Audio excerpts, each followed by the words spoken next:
Media মাদ্রাসার সম্মানিত পরিচালক বিশিষ্ট আলেম দ্বীন জনাব হযরত মাওলানা মুফতি ফরিদুদ্দীন আল মুবারক, জনাব হযরত মাওলানা মুফতি ফরিদুদ্দীন আল মুবারক। আলহামদুলিল্লাহ নাহমাদুহু ওয়া নাস্তাঈনুহু ওয়া নাস্তাগফিরুহু ওয়া নু'মিনু বিহি ওয়া নাতাওয়াক্কালু আলাইহি ونعوذ بالله من شرور أنفسنا ومن سيئات أعمالنا من يهد الله فلا مضل له ومن يضلله فلا هادي له ونشهد أن لا إله إلا الله لا خالق إلا الله ولا مالك إلا الله لا محيي إلا الله ولا مميت إلا الله ولا رازق إلا الله ونشهد أن سيدنا وسندنا ومرادنا وحبيبنا ومولانا محمدا عبده ورسوله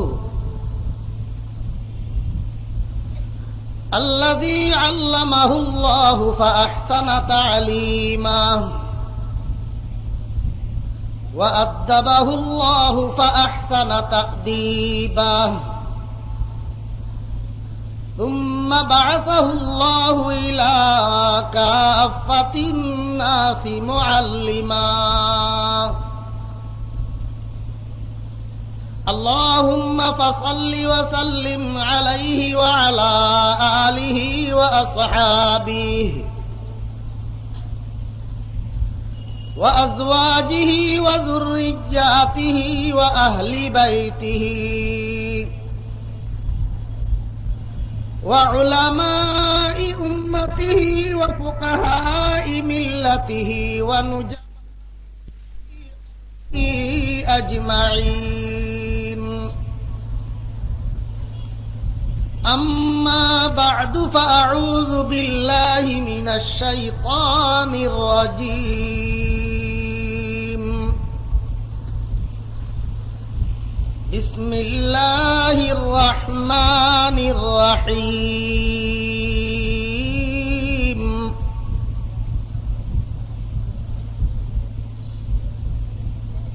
إذ قال يوسف لأبيه يا أبت إني رأيت 11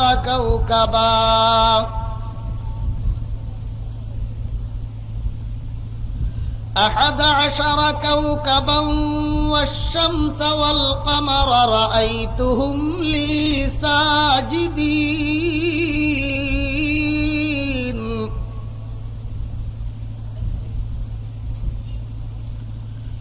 قال يا بني لا تقصص رؤياك على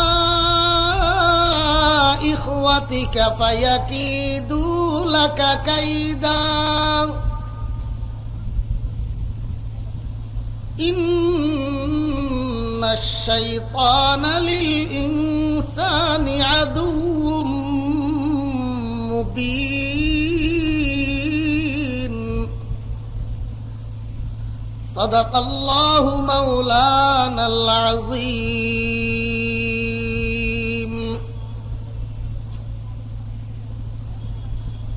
قال رسول الله صلى الله عليه وسلم سترون ربكم كما ترون هذا القمر في ليلة كماله. وصدق رسوله النبي الأمي الكريم. ونحن على ذلك لمن الشاهدين والشاكرين والحمد لله رب العالمين. यूसुफे गुम गश्ता बाजायत बकना गम मखोर. यूसुफे गुम गश्ता बाजायत बकना गम मखोर. कुलबाए अहजा शवद रोजे गुलिस्ता गम मखोर. আই দিলে গম দিদা হালত বেহশাওয়াদ দিল বদমকুন আর সুরিদা বাজায়ত বসামা গম্মখোর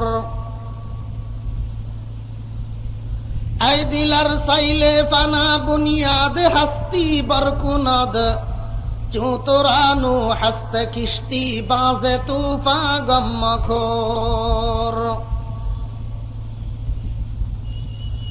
দরবিয়া বা গর্ব শৌকে কাবা খাহি জদ কদম সরজন শাহগর কুনদ খারে মুগিলা গম্মখোর হাফেজা দর কুঞ্জ ফকর খলওয়াত শবহায় তার তাবুয়াদ বিরদত দুআ ও দরস কুরআন গম্মখোর वाजिबुल एहतराम हजरत सदर जलसा काबिल सद एहतराम गिरामी कदर हजरात उलमाए किराम प्राणाधिक प्रिय আজিজ तोलाबाए इज़ाम समावेत सर्वस्तरेर धर्मप्राण मुसलमान भाइरा महान अल्लाह रब्बुल आलमीनेर अपरिसीम दया और मेहरबानी আল্লাহ রাব্বুল আলামিন আমাদেরকে আল্লাহ পাকের সমূহ নাফরমানি থেকে হেফাজত করে আলামিন ফাউন্ডেশন হাটহাজারী কর্তৃক আয়োজিত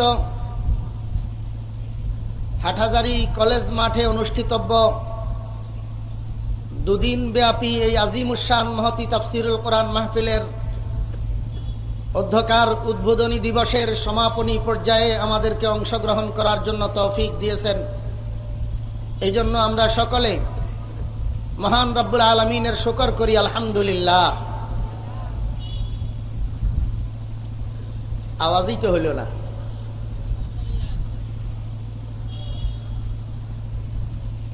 অবস্থায় বোঝা যায় আপনারা ইল্লা মাশাআল্লাহ আলহামদুলিল্লাহটা বলেন নাই। রাত একটু বেশি হওয়াতে জিমাইয়া পড়ছেন নাকি না অমনোযোগী? রাত যতই হোক না কেন আওয়াজের দ্বারা আমাদেরকে প্রমাণ করতে হবে আমরা ঘুমে নয় সজাগ। আওয়াজের দ্বারা আমাদেরকে প্রমাণ করতে হবে আমরা অমনোযোগী নই, মনোযোগী। সবাই স্বতঃস্ফূর্তভাবে সউচ্ছ্বরে আল্লাহ পাকের কালিমাতুর শুকর পাঠ করি আলহামদুলিল্লাহ। এখনো হয় নাই। এই দুর্বল আওয়াজ দ্বারা কিছু করা যাবে না।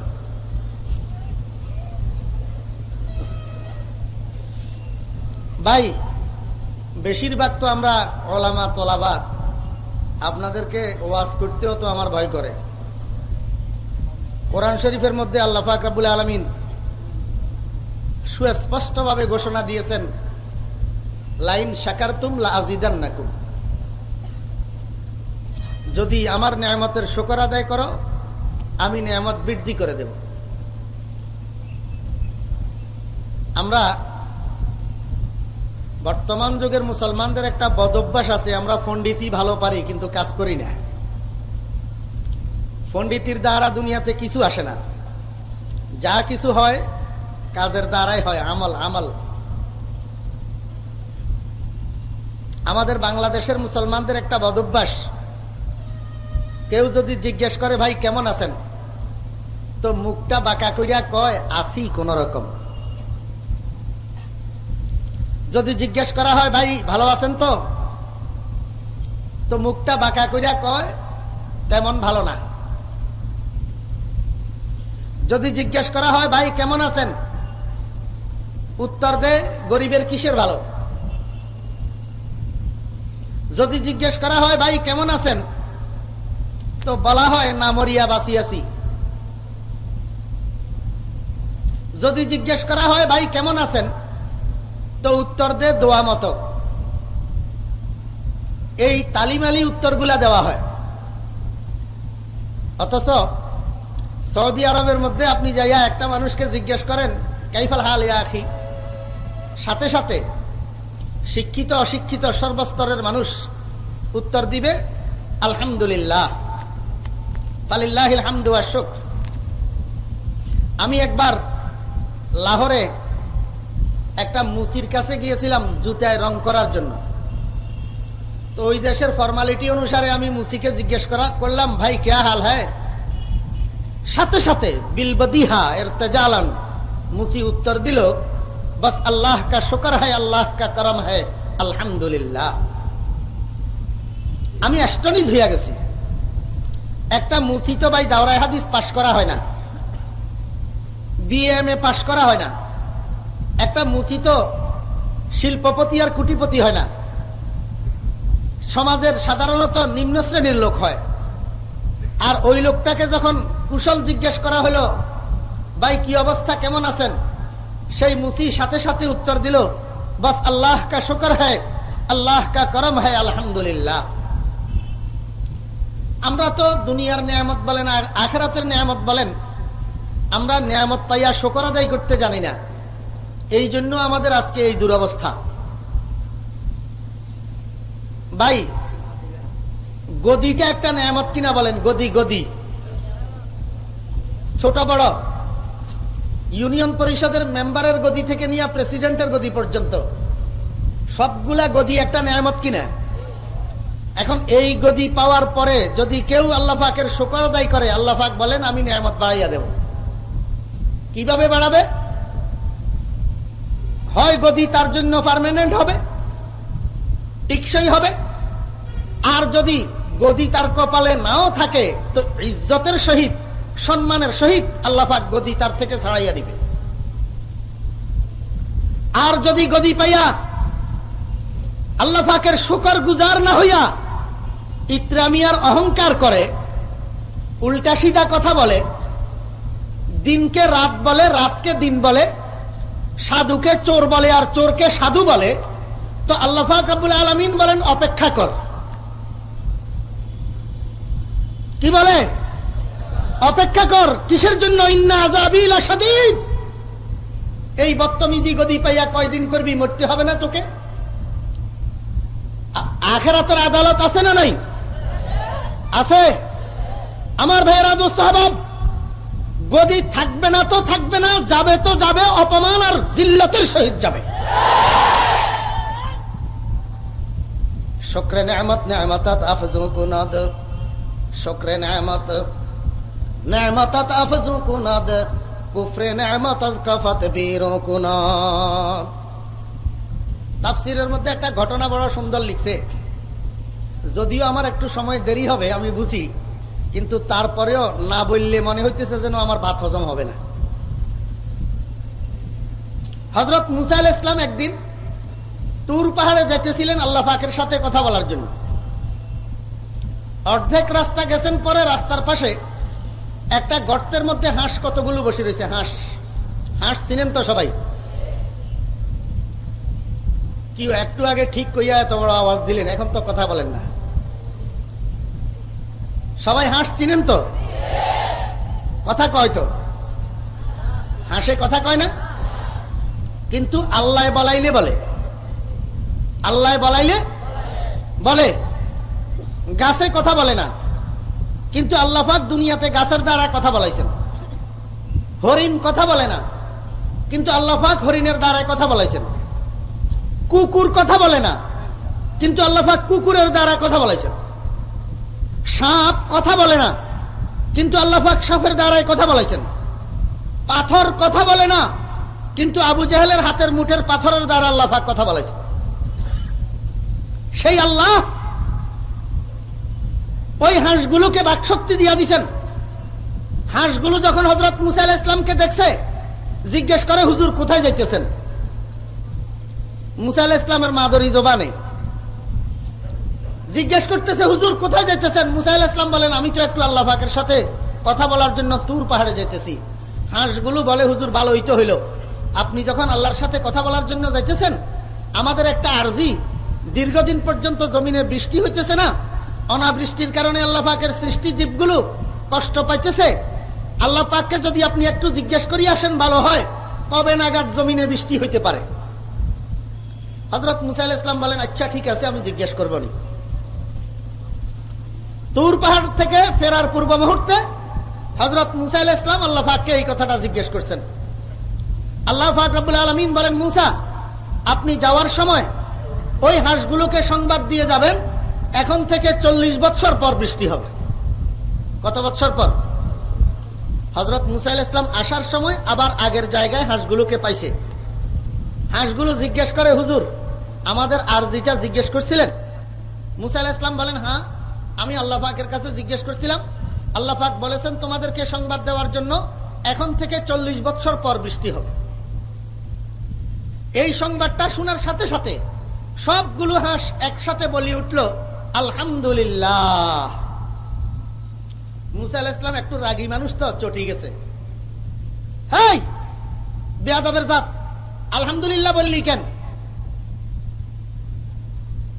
হাঁসগুলো কয়, হুজুর কি বলতাম? মুসা আলাইহিস সালাম বলেন, 40 বছর পর বৃষ্টি হবে, এটা তো তোদের খুশির সংবাদ না। 40 বছর পর্যন্ত যদি বৃষ্টি না হয় তো পিপাসায় সব মরিয়া সাফ হইয়া যাবি না? বলার দরকার ছিল ইন্না লিল্লাহ। ইন্না লিল্লাহ না কইয়া আলহামদুলিল্লাহ কইলি কেন? হাঁসেগুলা কয়, হুজুর, ইন্নাল্লাহ আলা কুল্লি শাইইন কাদির, আল্লাহ পাক সর্বশক্তিমান। ইন্নাল্লাহ ইয়াফআলু মা ইউরিদ, যা ইচ্ছা তা করতে পারেন। আল্লাহ পাকের কুদরতের উপর, আল্লাহ পাকের ইচ্ছার উপর বিধিনিষেধ আরোপ করার তো কারো ক্ষমতা নাই। চল আল্লাহ, আমার দিলটাকে তো পাগল বানিয়ে রাখছে মুহাম্মদুর রাসূলুল্লাহ সাল্লাল্লাহু আলাইহি ওয়াসাল্লামের চেহারায়। যেই চেহারাটা আবু জেহেল দেখলো, আবু লাহাব দেখলো, উতবা শাইবা দেখলো, আমি হতভাগা উম্মত 1400 বছর পরে দুনিয়া আসার কারণে আমি আমার হাবিব, আমার বন্ধু মুহাম্মদুর রাসূলুল্লাহ। আলামিন ফাউন্ডেশনের এই তাফসীর থেকে একটা সবক আমরা সবাই নিয়ে যাব।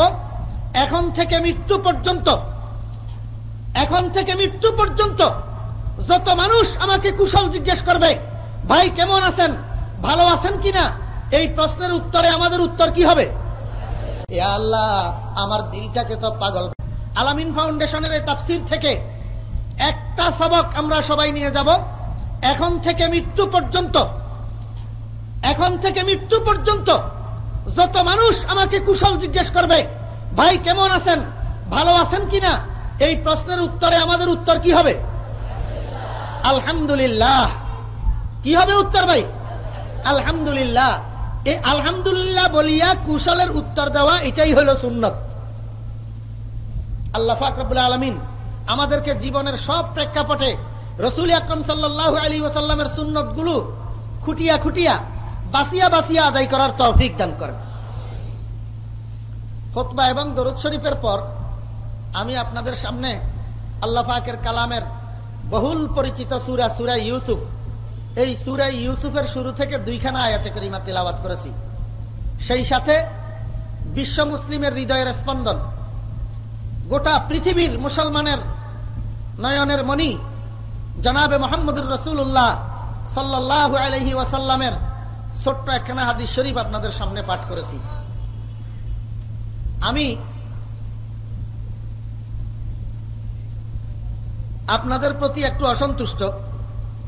এর কারণ হল, আমার আগে মাওলানা জামালউদ্দিন সাহেব মাদ্দাজিলুল আলী বয়ান করেছেন, সেটাও কিছুক্ষণ আমি শুনেছি এবং আপনাদের দিকে দেখেছি, এবং আমিও শুরু থেকে এই পর্যন্ত কয়েকবার জনাবে মুহাম্মদুর রাসূলুল্লাহ সাল্লাল্লাহু আলাইহি ওয়াসাল্লামের নাম মোবারক উচ্চারণ করেছি। আপনারা কিন্তু দরুদ শরীফটা পড়েন না। রাসূল আকরাম সাল্লাল্লাহু আলাইহি ওয়াসাল্লামের নাম মোবারকটা যতবার আসবে ততবার আমরা কি পড়বো ভাই? দরুদ শরীফ পড়বো, এবং একটু আওয়াজ করে পড়বো। আর যদি না বলেন তা আমি মনে করব বেশিরভাগ তালেবে ইলম ভাইয়েরা আপনারা অলস। অলস মানুষের দুনিয়াও বরবাদ, আখিরাতও বরবাদ। দুনিয়ার দিক থেকে আর আখিরাতের দিক থেকে উভয় দিকের সফলতা অর্জন করার জন্য পূর্ব শর্ত হলো অলসতা ছাড়া এবং উদাসীনতা ছাড়া কর্মঠ হওয়া আর মনোযোগী হওয়া। মনোযোগ ছাড়া কোনো কাজে সফলতা অর্জন করা যায় না। আর না হইলে আমরা মোতাকাব্বির। কোথার থেকে হুজুর একটা আসছে, সে বলবে আর আমরা সেটা শুনতে হবে, এটা ফরজ নাকি?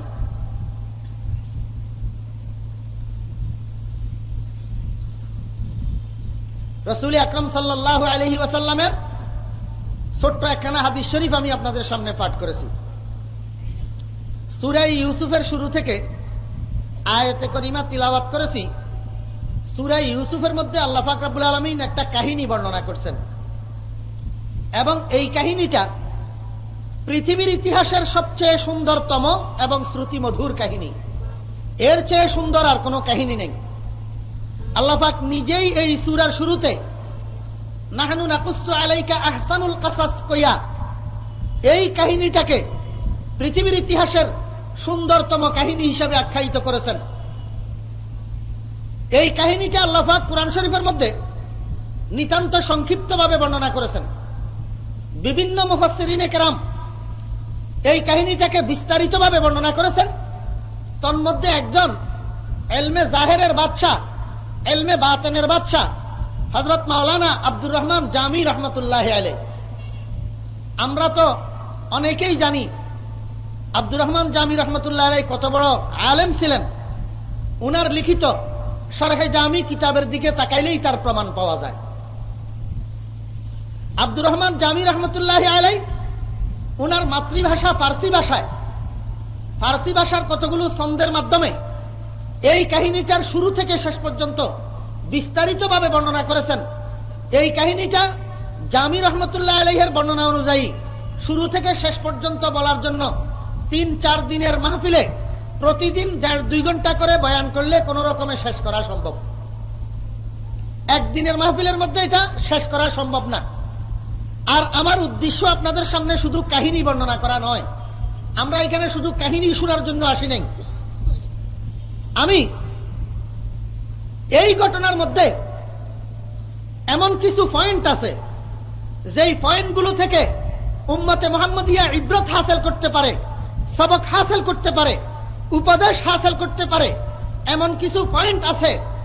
এই কারণেই আল্লাহ পাক রব্বুল আলামিন এই ঘটনাটাকে কোরআন শরীফের মধ্যে দিয়া কোটি কোটি মানুষের জন্য রাসূল আকরাম সাল্লাল্লাহু আলাইহি ওয়াসাল্লামের উপর নাযিল করেছেন। সেই সমস্ত পয়েন্টগুলো থেকে কয়েকটা পয়েন্ট আমি আপনাদের সামনে আলোচনা করব। খেয়াল করে আয়াতে করিমা তিলাওয়াত করেছি, ওয়া মা তাওফীকি ইল্লা বিল্লাহ। প্রথমে তিলাওয়াতকৃত আয়াতের তরজমা শুনি। আউযু বিল্লাহি মিনাশ শাইতানির রাজীম। বিসমিল্লাহির রাহমানির রাহিম। ইয ক্বালা ইউসুফু লিআবিহি ইয়া আবাতি ইন্নী রাআইতু আহাদা আশারা কাওকাবা। আল্লাহ পাক রব্বুল আলামিন বলেন, আমার হাবিব আপনি ওই সময়টাকে একটু স্মরণ করুন যখন হযরতে ইউসুফ আলাইহিস সালাম বললেন উনার আব্বাকে, হে আমার শ্রদ্ধেয় বাবাজান, আমি স্বপ্নের মধ্যে দেখেছি 11টা তারকা, সেই সাথে সূর্য এবং চন্দ্র, ওয়াশ-শামসি ওয়াল কমর, আহাদা আশারা কাওকাবা ওয়াশ-শামসা ওয়াল কমর, 11টা তারকা, সেই সাথে সূর্য এবং চন্দ্র, রাআইতুহুম লি সাজিদিন, আমি স্বপ্নের মধ্যে দেখেছি এরা 13 জন একসাথে আমাকে সিজদা করতে আছে। ইউসুফ আলাইহিস সালামের আব্বা হযরতে ইয়াকুব আলাইহিস সালাম যখন এই স্বপ্নটা শুনলেন, কালা বললেন, ইয়া বুনাইয়া, হে আমার আদরের সন্তান, লা তাকসুস রুইয়াকা আলা ইখওয়াতিকা, তুমি তোমার এই স্বপ্ন বলিও না, বর্ণনা করিও না তোমার ভাইদের নিকট। কারণ যেহেতু নবুয়তের বংশের সন্তান, স্বপ্নটা শোনার সাথে সাথে এর তাৎপর্য বুঝতে তাদের দেরি হবে না।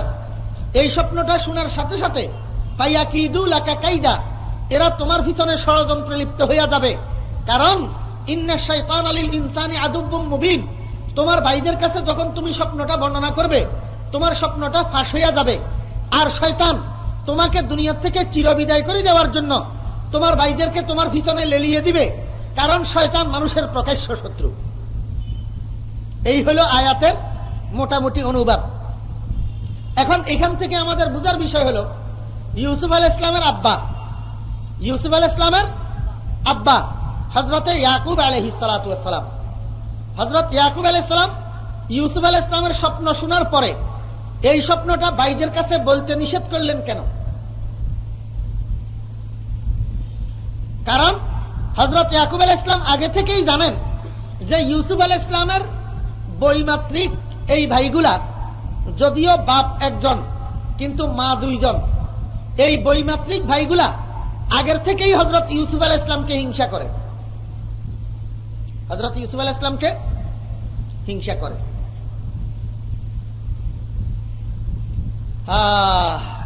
কেন হিংসা করে? ইউসুফ আলাইহিস সালামের ভাইগণ ইউসুফ আলাইহিস সালামকে কেন হিংসা করে? মুফাসসিরিনে কেরাম রাহিমাহুমুল্লাহ বলেন দুই কারণে হিংসা করে, দুই কারণে। এক নম্বর কারণ হলো হযরতে ইয়াকুব আলাইহিস সালাম উনার সব সন্তানদের মধ্যে হযরত ইউসুফ আলাইহিস সালামকে বেশি মহব্বত করে আর ভালোবাসে। কেন বেশি মহব্বত করে? হযরত ইয়াকুব আলাইহিস সালাম যেহেতু নবী ছিলেন, ওহীর মাধ্যমে উনি জানতেন যে হযরত ইয়াকুব আলাইহিস সালামের বংশ থেকে মুহাম্মদুর রাসূলুল্লাহ সাল্লাল্লাহু আলাইহি ওয়াসাল্লামের দুনিয়াতে শুভাগমন করার পূর্ব পর্যন্ত, অর্থাৎ হযরত ঈসা আলাইহিস সালাম পর্যন্ত হাজার হাজার নবী রাসূল দুনিয়াতে জন্মগ্রহণ করবে, হাজার হাজার নবী রাসূল দুনিয়াতে আসবে। এই সমস্ত আম্বিয়ায়ে বনি ইসরাইলের মাধ্যম হবে হযরত ইউসুফ আলাইহিস সালাম। ইয়াকুব আলাইহিস সালামের সন্তানদের মধ্যে ইউসুফ আলাইহিস সালাম ছাড়া আর কেউ নবী হবে না। এই কারণে হযরত ইয়াকুব আলাইহিস সালাম অন্য সব সন্তান থেকে ইউসুফ আলাইহিস সালামকে বেশি মহব্বত করতেন, আর এই অধিক মহব্বত হযরত ইউসুফ আলাইহিস সালামের জন্য কাল হইয়া গেছে। এই কারণে হযরত ইউসুফ আলাইহিস সালাম ভাইদের চোখে হিংসার পাত্রে পরিণত হয়েছে। এক নম্বর। দ্বিতীয় নম্বর,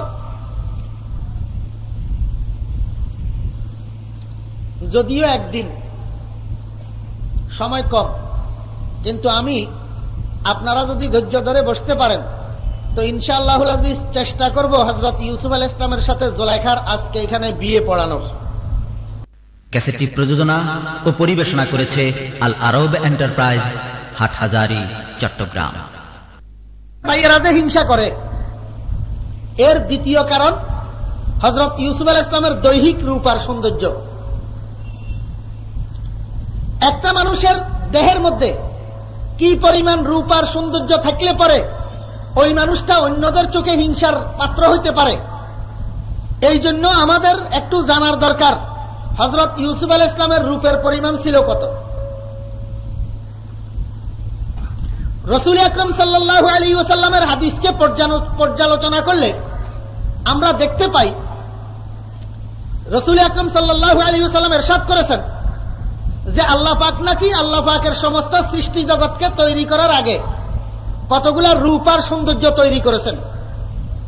এই রূপ আর সৌন্দর্যগুলোকে দুই ভাগ করিয়া, অর্ধেক দিয়া আসমান জমিন চন্দ্র সূর্য গ্রহ নক্ষত্র মানব দানব হাইওয়ান জানোয়ার কীট পতঙ্গ চন্দ্র সূর্য আল্লাহ পাকের এক কথায় সমস্ত সৃষ্টি জগৎকে তৈরি করেছেন অর্ধেক সৌন্দর্য দিয়া, আর বাকি অর্ধেক দিয়া একা তৈরি করেছেন হযরত ইউসুফ আলাইহিস সালামকে।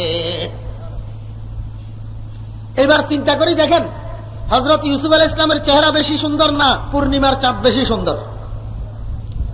কোনটা? ইউসুফ আলাইহিস সালামের চেহারা বেশি সুন্দর, কারণ ইউসুফ আলাইহিস সালামের ভাগে তো একা অর্ধেক, আর বাকি সমস্ত সৃষ্টি জগতের মধ্যে বাকি অর্ধেক যে ভাগ হইছে সেই ভাগের একটা ভাগ চাঁদের ভাগে পড়ছে। অতএব কারণে চাঁদের থেকে ইউসুফ আলাইহিস সালামের চেহারা আল্লাহু আকবার হাজার হাজার লক্ষ লক্ষ গুণ বেশি সুন্দর। কিন্তু এখানে একটা সঙ্গত প্রশ্ন জাগে, রাসূল আকরাম সাল্লাল্লাহু আলাইহি ওয়াসাল্লামের দেওয়া হিসাব অনুযায়ী বুঝা যাইতেছে ইউসুফ আলাইহিস সালামের সৌন্দর্য আর রূপের থেকে মুহাম্মদুর রাসূলুল্লাহ সাল্লাল্লাহু আলাইহি ওয়াসাল্লামের সৌন্দর্য আর রূপের পরিমাণ কম। কারণ ইউসুফ আলাইহিস সালামকে তো আল্লাহ পাকের সৃষ্ট সৌন্দর্য আর রূপের অর্ধেক দিয়া একা ইউসুফ আলাইহিস সালামকে তৈরি করেছেন, বাকি সমস্ত সৃষ্টিকে বাকি অর্ধেককে ভাগ কইরা সৃষ্টি করছেন। এর দ্বারাই বোঝা যায় মুহাম্মদুর রাসূলুল্লাহ সাল্লাল্লাহু আলাইহি ওয়াসাল্লামের ভাগে তো ওই বাকি অর্ধেক যে ভাগ হইয়া সব সৃষ্টি জগতের মধ্যে বিতরণ করা হয়েছে, এর এক ভাগ রাসূল আকরাম সাল্লাল্লাহু আলাইহি ওয়াসাল্লামের ভাগে পড়ছে। তাহলে কি আল্লাহর বন্ধু মুহাম্মদুর রাসূলুল্লাহ সাল্লাল্লাহু আলাইহি ওয়াসাল্লামের রূপ আর সৌন্দর্য ইউসুফ আলাইহিস সালামের থেকে কম নাকি? আসল বাস্তবতা কি আমার ভাইয়েরা, দোস্ত আহবাব? ইউসুফ আলাইহিস সালামের সৌন্দর্যের পরিমাণ বেশি না মুহাম্মদুর রাসূলুল্লাহ সাল্লাল্লাহু আলাইহি ওয়াসাল্লামের সৌন্দর্যের পরিমাণ বেশি? বাস্তবতা কি? জনৈকা ইহুদি মহিলা একদিন আম্মাজান আয়েশা সিদ্দিকা রাদিয়াল্লাহু আনহার কাছে যাইয়া জিজ্ঞাসা করে, আয়েশা, তোমার স্বামীর সৌন্দর্য বেশি না ইউসুফ আলাইহিস সালামের সৌন্দর্য বেশি?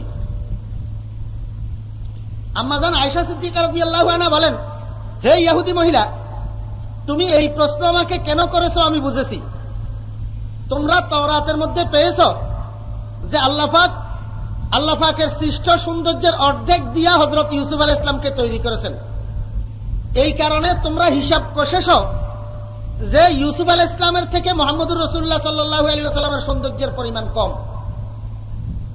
আম্মাজান আয়েশা সিদ্দিকা রাদিয়াল্লাহু আনহা বলেন, আমি আমার স্বামী মুহাম্মদুর রাসূলুল্লাহ সাল্লাল্লাহু আলাইহি ওয়াসাল্লামকে বলতে শুনেছি, আল্লাহ পাক রব্বুল আলামিন আসমান জমিন চন্দ্র সূর্য গ্রহ নক্ষত্র দুনিয়ার সমস্ত সৃষ্টি জগৎকে তৈরি করার আগে আমি মুহাম্মদুর রাসূলুল্লাহ সাল্লাল্লাহু আলাইহি ওয়াসাল্লামকে তৈরি করেছেন। আল্লাহ পাক রব্বুল আলামিন আমাকে যেই পরিমাণ সৌন্দর্য আর রূপ দান করেছেন, সেই রূপের প্রকাশটাকে দুইটা ভাগ করছেন। এক ভাগ দিয়া হযরত ইউসুফ আলাইহিস সালামকে তৈরি করেছেন, আর বাকি এক ভাগ দিয়া সমস্ত সৃষ্টি জগৎকে তৈরি করেছেন।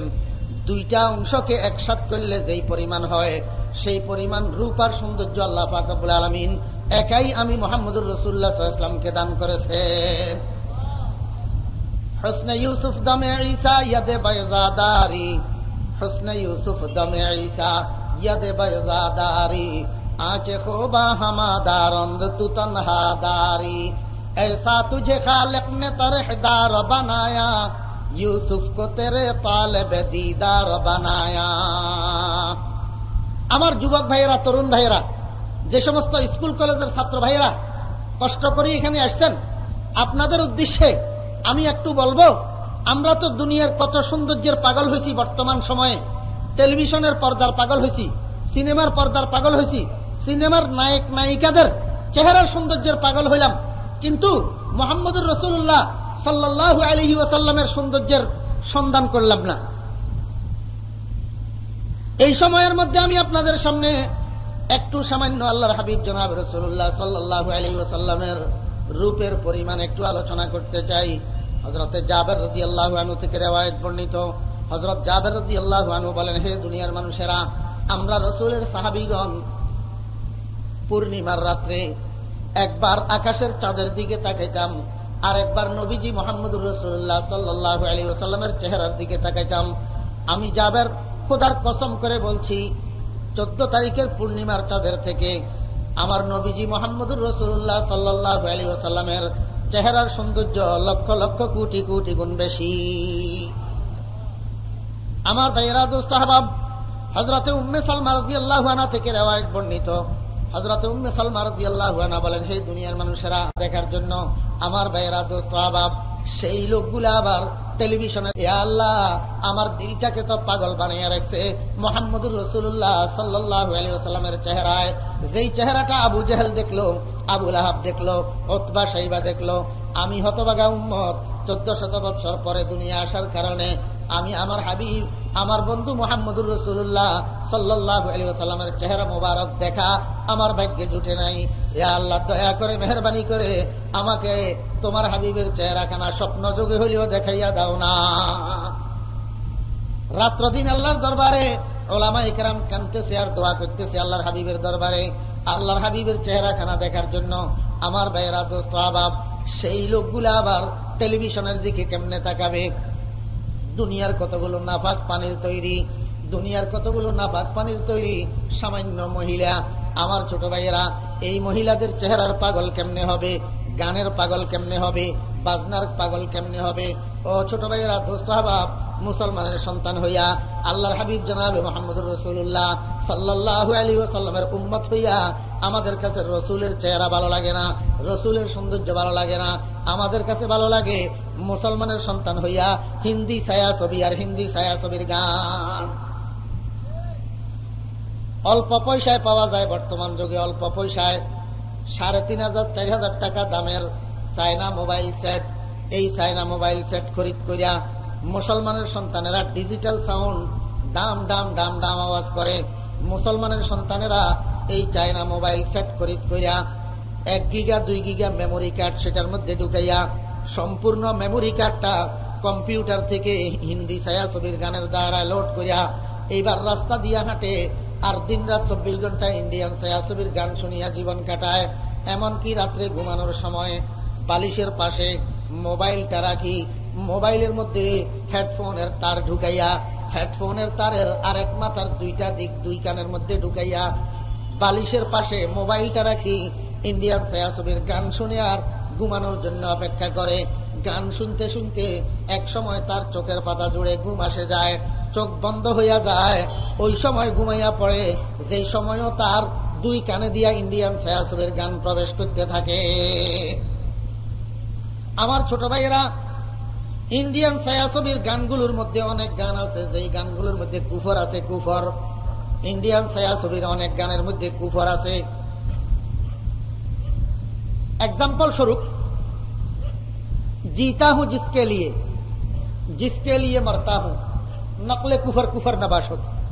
আমার কোনো ভাই যদি প্রশ্ন করো, হুজুর আপনিও তো ইন্ডিয়ান ফিল্মের গান জানেন, আমি বলবো অবশ্যই জানি, কারণ আমরা দিবানিশি বাসে সফর করি, এই ক্যাসেটগুলা যে রাস্তাঘাটে গাড়িতে ক্যাসেটগুলা যে বাজে, আমরা আমাদের কানের মধ্যে কি রুই দিয়া রাখি নাকি তোমাদের থেকে আমাদের স্মরণ শক্তি আল্লাহর রহমতে কম?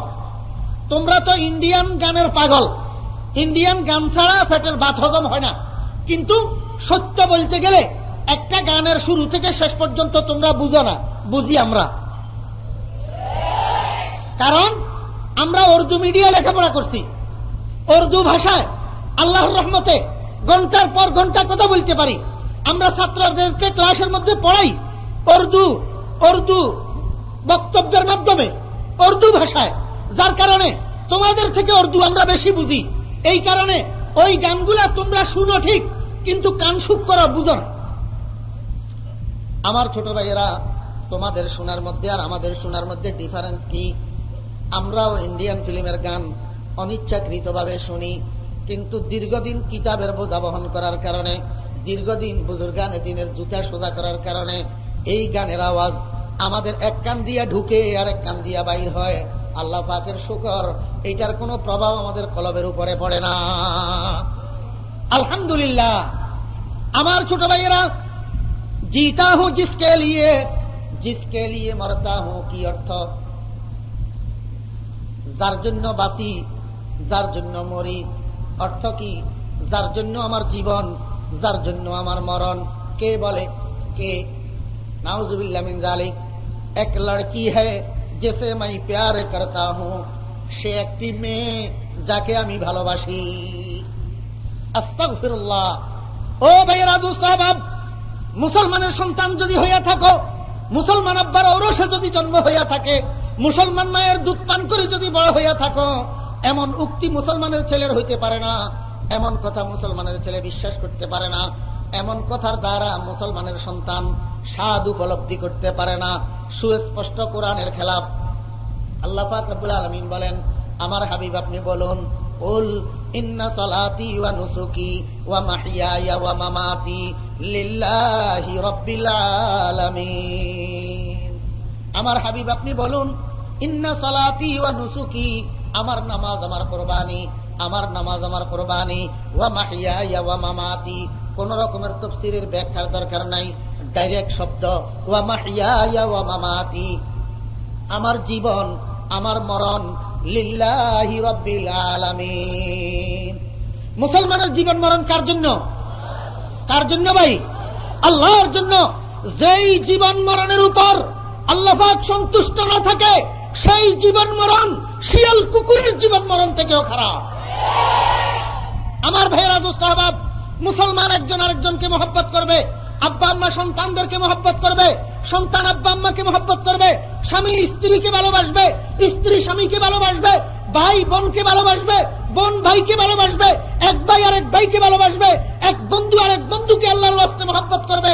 কিন্তু এই সমস্ত ভালোবাসা থাকবে ঠিক, কিন্তু জীবন মরণ একজনের আরেকজনের জন্য হবে না। আমার ভাইয়েরা, দোস্ত আহবাব, কোন মুসলমান আব্বা আম্মা এই কথা বলতে পারে না, আমার জীবন মরণ আমার মহব্বতের সন্তানের জন্য। কোন মুসলমান সন্তান বলতে পারবে না, আমার জীবন মরণ আমার মহব্বতের আব্বা আম্মার জন্য। কোন মুসলমান স্বামী বলতে পারবে না আমার জীবন মরণ আমার স্ত্রীর জন্য। কোন মুসলমান স্ত্রী বলতে পারে না আমার জীবন মরণ আমার স্বামীর জন্য। কারণ মুসলমান বাপ হোক আর ছেলে হোক, বাপ হোক আর মা হোক, মুসলমান স্বামী হোক আর স্ত্রী হোক, মুসলমানের জীবন মরণ একমাত্র আল্লাহর জন্য, একমাত্র আল্লাহর জন্য। ও ভাইয়েরা, দোস্ত আহবাব, অন্যদেরকে মহব্বত করবে ঠিক, কিন্তু জীবন মরণের উদ্দেশ্য আল্লাহ পাকের সন্তুষ্টি আর রেজামন্দি। এই জন্য কোন মুসলমান এই উক্তি করতে পারে না, কোন মুসলমান এমন কথা স্বাদ গ্রহণ করতে পারে না এমন কথা থেকে যে আমার জীবন আমার মরণ একটি মেয়ের জন্য যাকে আমি ভালোবাসি, অথচ যে মেয়েটাকে সে ভালোবাসে সেই ভালোবাসাটাও অবৈধ। ভালোবাসাটাও কি অবৈধ? বিয়ের আগের ভালোবাসা, এই নাজায়েজ প্রেম। আবার বড় গলায় কথা বলে আমার জীবন আমার মরণ সেই মেয়েটির জন্য যাকে আমি ভালোবাসি। আমার ছোট ভাইয়েরা, এই কুফর মার্কা গান তোমার দুই কানে দিয়া যে প্রবেশ করতেছে, এই সময়ের মধ্যে যে তোমার ঘুমটা আসলো, এক নাম্বার কথা, এই ঘুমটা তো তোমার বাবার গাছের ফল না, এই ঘুমিটা তোমার বাবার ব্যাংকের টাকা না, এই ঘুমিটা তোমার বাবার জমিনের ফসল না, এটাও তো আল্লাহ পাকের দেওয়া নেয়ামত। আর দ্বিতীয় কথা হলো, সব জিনিসের টাইম আছে, মওতের কোনো টাইম নাই। হাজার হাজার মানুষ দুনিয়ার মধ্যে রাত্রে ঘুমায়, রাত্রে ঘুমায়, সকালবেলায় ঘুম থেকে উঠতে পারে না, ঘুমের মধ্যে মরে যায়। আর সে আজিম থেকে তোমার কাছে যদি কোনো গ্যারান্টি কার্ড আসি থাকে যে আজকে রাত্রের ঘুমের মধ্যে তোমার মওত হবে না, তাহলে আমার কোনো কথা নাই।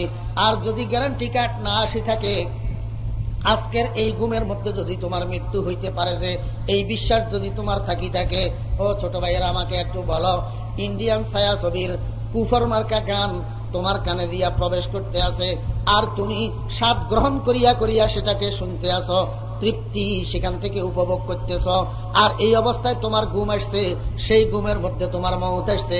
এইবার আমাকে বলো না, আল্লাহ মাফ করুক, এই মওতটা ইমানের মওত হইতেছে না কুফরের মওত হইতেছে? আমার ছোট ভাইয়েরা, দোস্ত আহবাব, এই জন্য লাথি মারতে হবে এই গান বাজনার উপর, এই জন্য লাথি মারতে হবে বেগানা বেগানা ওই সমস্ত মহিলাদের চেহারা দেখার উপর। আমার ছোট ভাইয়েরা, পাগল বনতে হবে মুহাম্মদুর রাসূলুল্লাহ সাল্লাল্লাহু আলাইহি ওয়াসাল্লামের। কেন কেন হবে না? একটা হিন্দুর ছেলে, নাম তার সালেক মিসকিন, পরবর্তীতে মুসলমান হয়েছে। মুসলমান হওয়ার আগে এই হিন্দুর ছেলে মুহাম্মদুর রাসূলুল্লাহ সাল্লাল্লাহু আলাইহি ওয়াসাল্লাম ইসলামের নবী সম্পর্কে উক্তি করতেছে। কি উক্তি করে আমার ছোট ভাইয়েরা একটু শুনুন। গরফরশ সে তার সে হো এক মালে কা আম্বার, और शर्क से ता गर्ब हो पर दरहम दीनार, हर जर्रा हो दुर और वे फारस बने कोहसार, और एक तरफ हो मेरे वो सैयद अबरार, फिर साले के मिस्की से कहे अब तू क्या ले, सब छोड़ के नालई ने मोहम्मद को उठा ले।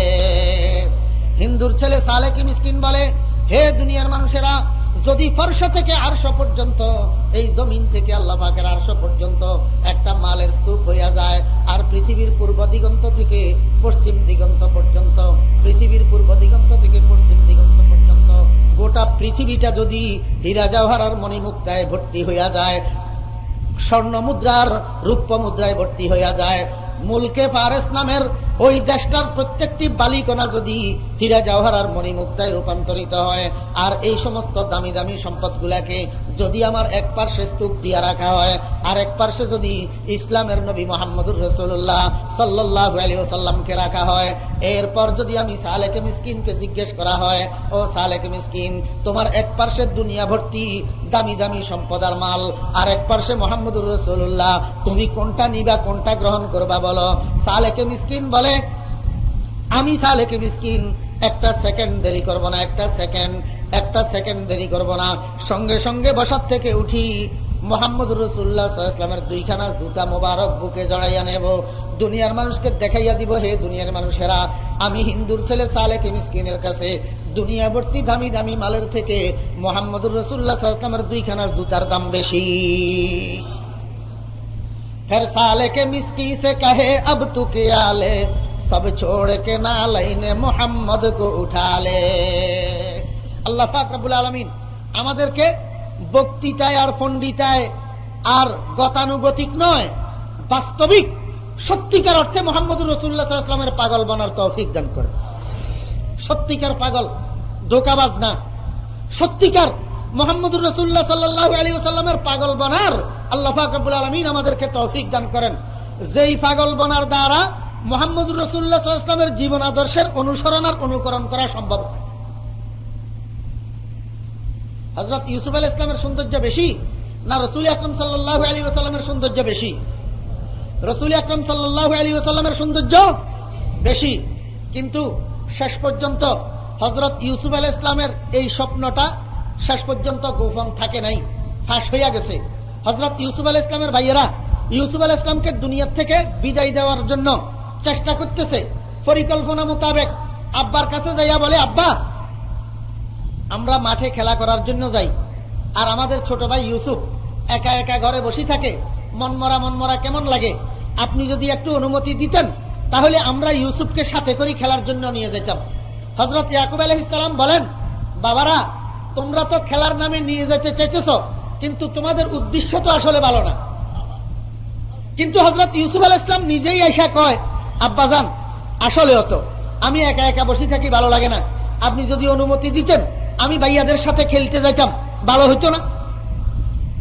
নিরুপায় হইয়া হযরত ইয়াকুব আলাইহিস সালাম বলেন যে বাবা ঠিক আছে, যাইতে যখন চাইতেছ তো যাও। খেলার নাম কইরা হযরত ইউসুফ আলাইহিস সালামকে আব্বার থেকে অনুমতি নিয়া ইউসুফ আলাইহিস সালামের ভাইয়েরা নিয়ে গেছে।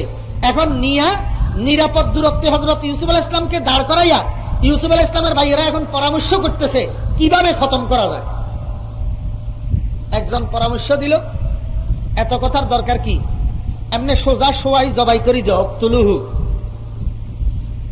আর বাকিগুলা কয় না রে, এটা সম্ভব না, এই ডাইরেক্ট সোয়াই জবাই করে দেওয়া, এই আদরের চেহারাটার দিকে তাকাইয়া তাকাইয়া এটা সম্ভব না। আরেকজন বলে, তোরা বরং আমার প্রস্তাবটা গ্রহণ কর, এখানে একটা কূপ আছে 70 গজ গভীর, 140 হাত, এই কূপের মধ্যে ইউসুফকে নিক্ষেপ করে দে, 2 অবস্থার থেকে খালি হবে না। কোন বাণিজ্যিক দল এখান দিয়ে যাওয়ার সময় যদি কূপের মধ্যে পানি উঠানোর জন্য ডোল নিক্ষেপ করে তো উদ্ধার করি তারা তাদের দেশে নিয়ে যাবে, তাহলেও আমাদের উদ্দেশ্য সফল হবে। আর নতুবা কূপের মধ্যে মরি ফসি পানির সঙ্গে মিশে যাবে, তাহলেও আমাদের উদ্দেশ্য সফল হবে, কূপের মধ্যে নিক্ষেপ কর। এই প্রস্তাবটা সব ভাইয়েরা গ্রহণ করছে, বলে হ্যাঁ এটাই করা হোক। তো হযরত ইউসুফ আলাইহিস সালামকে ফুসলাইয়া ফুসলাইয়া কূপের ধারে নিয়ে গেছে। আকস্মিক একজন তাজা কোলা কইরা হযরত ইউসুফ আলাইহিস সালামকে কূপের মধ্যে নিক্ষেপ করে দিয়েছে। আল্লাহ পাক রব্বুল আলামিন আরশে আজিম থেকে তাকাইয়া আছে। আল্লাহ পাক রব্বুল আলামিন কয়, দুষ্টরা যতক্ষণ পর্যন্ত আমি না মারি তোরা তো মারতে পারবি না, আমি যতক্ষণ না মারি।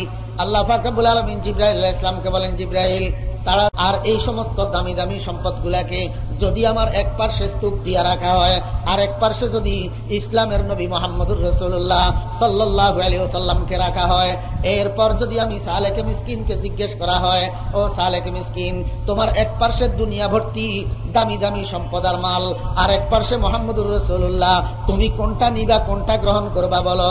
সালেকে মিসকিন বলে, আমি সালেকে মিসকিন একটা সেকেন্ড দেরি করব না, একটা সেকেন্ড দেরি করব না, সঙ্গে সঙ্গে বসার থেকে উঠি মুহাম্মদুর রাসূলুল্লাহ সাল্লাল্লাহু আলাইহি ওয়াসাল্লামের 2খানা জুতা মোবারক বুকে জড়াইয়া নেব, দুনিয়ার মানুষকে দেখাইয়া দিব, হে দুনিয়ার মানুষেরা, আমি হিন্দুর ছেলে সালেকে মিসকিনের কাছে দুনিয়া ভর্তি দামি দামি মালের থেকে মুহাম্মদুর রাসূলুল্লাহ সাল্লাল্লাহু আলাইহি ওয়াসাল্লামের 2খানা জুতার দাম বেশি।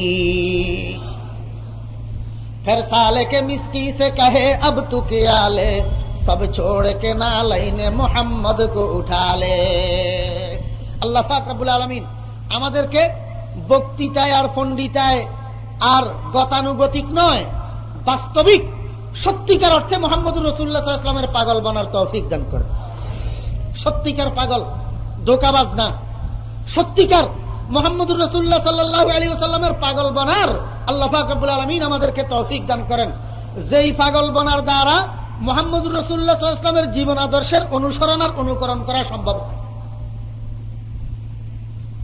হযরত ইউসুফ আলাইহিস সালামের সৌন্দর্য বেশি না রাসূল আকরাম সাল্লাল্লাহু আলাইহি ওয়াসাল্লামের সৌন্দর্য বেশি?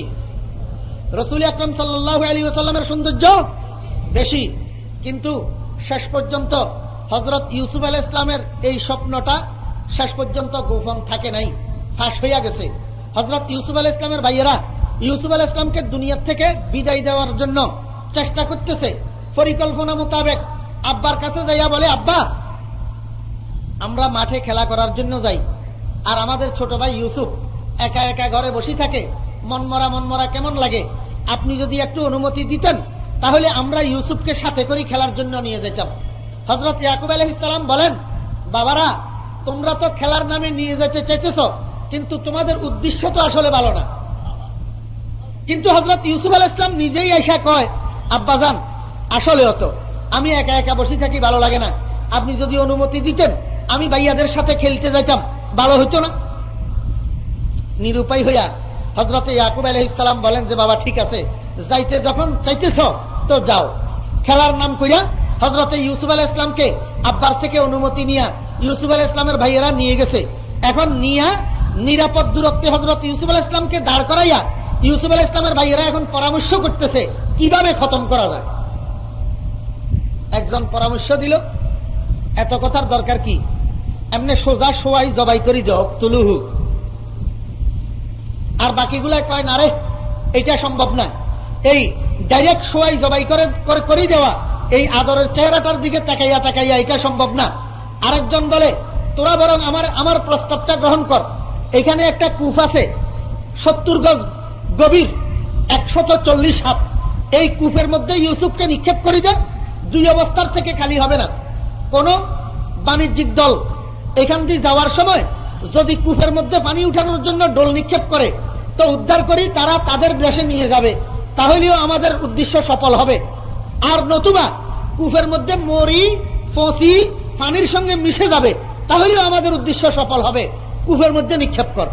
এই প্রস্তাবটা সব ভাইয়েরা গ্রহণ করছে, বলে হ্যাঁ এটাই করা হোক। তো হযরত ইউসুফ আলাইহিস সালামকে ফুসলাইয়া কূপের ধারে নিয়ে গেছে। আকস্মিক একজন তাজা কোলা কইরা হযরত ইউসুফ আলাইহিস সালামকে কূপের মধ্যে নিক্ষেপ করে দিয়েছে। আল্লাহ পাক রব্বুল আলামিন আরশে আজিম থেকে তাকাইয়া আছে। আল্লাহ পাক রব্বুল আলামিন কয়, দুষ্টরা যতক্ষণ পর্যন্ত আমি না মারি তোরা তো মারতে পারবি না, আমি যতক্ষণ না মারি। আল্লাহ পাক রব্বুল আলামিন জিবরাইল আলাইহিস সালামকে বলেন, জিবরাইল তারা